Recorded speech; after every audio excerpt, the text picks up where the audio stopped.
Hey guys, Ryan Bidoff here, blogging Paradise from beautiful, albeit a bit rainy, New York City, enjoying a bowl of oatmeal and a little applesauce in there.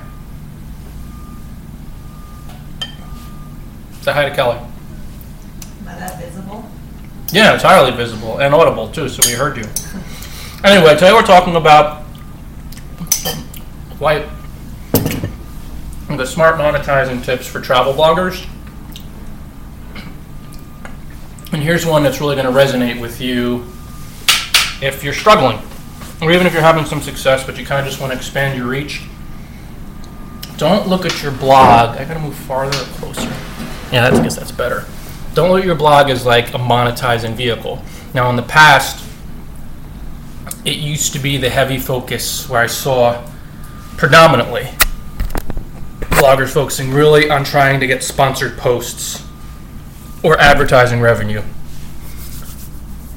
through their blog. And that was the thing. Okay, I want to get sponsored posts, I want to land them, I want to let add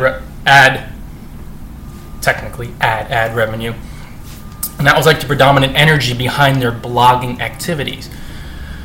So, naturally, there was a stretch where these folks were clearer on that revenue and they made more money through these channels, which were relatively passive. But then that went away. Kind of trend thing or whatever, but really individually it was just all based on their energy. And it just exposed the fact that they really weren't blogging for the joy of it and the love of it, detaching them from those money-making outcomes, those monetizing outcomes. They were just trying to use their blog to manipulate people to give them money, or to manipulate the universe to send them money-making opportunities. And this is a very tough pill to swallow for a lot of travel bloggers, especially for those who really don't like their 9-to-5 life. If they're doing travel blogging part-time, more than anything, they just want to leave and travel for years at a time without thinking about building savings or trying to work a 9-to-5 back home that maybe they don't like, just to build their travel savings. But it's all the energy, guys, and it's something that's so difficult for most people to embrace, the fact that if they're having difficulties gaining traffic, gaining subscribers, generating income, there's always not so much a mental block there, but there's a fear.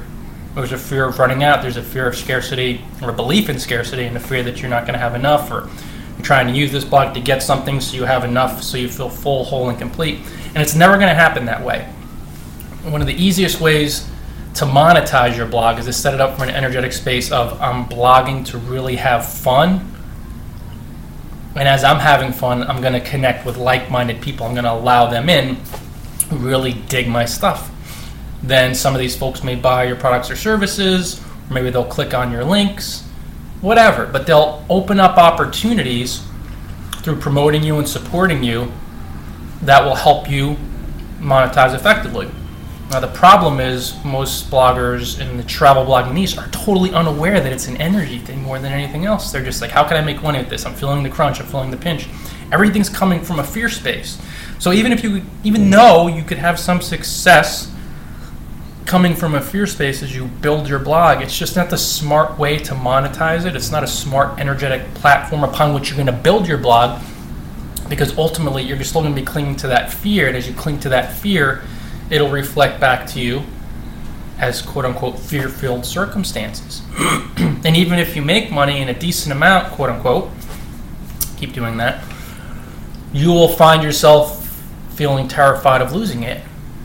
But when you're in a whole different energetic space, you embrace that fear and you feel it, you're going to monetize so much more intelligently, because you're going to be doing it from a really fun space, from a passionate space, meaning your blog is not going to be a tool you're trying to use to get stuff.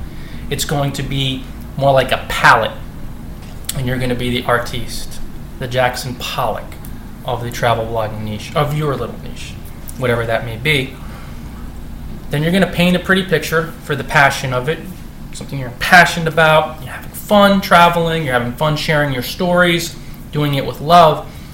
Then you're lining yourself up to allow in more money through a lot of different opportunities.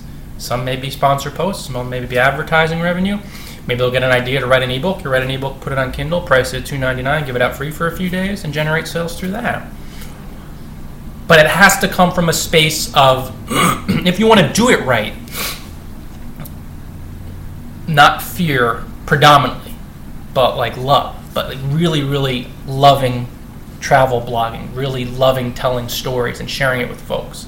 Then you let in the ideas to monetize. You let in the ideas through which you could profit, or you just let in the money directly, or folks who could help expand your reach so you could branch out to a much bigger audience. That's where the miracles do happen.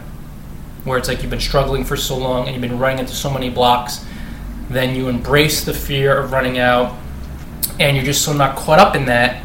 That's the point when you embrace and release the fear more and more, predominantly, or maybe a little chip away at a little bit at a time, where you'll be like, you know what, maybe I should follow the advice of those folks who say do what you love doing, and then you won't care about the outcomes that much. You won't be so obsessed with, I gotta really turn this thing into an income machine. It's gotta make me some income so I could travel indefinitely. I just want to do this full time. It'll be coming from inspiration, your activities, not desperation, nor perspiration. It'll be coming from passion, coming from a place of love, from a place of fun. And that's when you start creating really fun blog posts, super authentic, super heartfelt, super genuine. You allow in more folks, more commenters, more traffic, and then the profits will either increase quickly, right off the bat, or you'll be introducing new income streams to your blogging arsenal, and the profits will come in slowly and steadily, but they'll keep increasing. But you won't even be worried about the profits. You'll be focusing on your passion. And that's the beauty of it when you're doing it energetically, not from the right space, but just from a space of love and not fear, from a space of fun and not fear. So guys, that's it for today. We'll cut it a little short for my videos because, well, whatever. I'm just going to cut it. Got some folks to meet today and dessert to finish. So, guys, leave me a comment below. Are you focusing more on just trying to use your blog to get stuff? Or are you seeing it as a palette upon which you stroke your energetic passions? You know, something that you really enjoy doing, that you have fun doing, and that's your predominant energy, because that's where all the sweetness is. So until next time, share this video with all your buds. See my Casper self with this really strange lighting.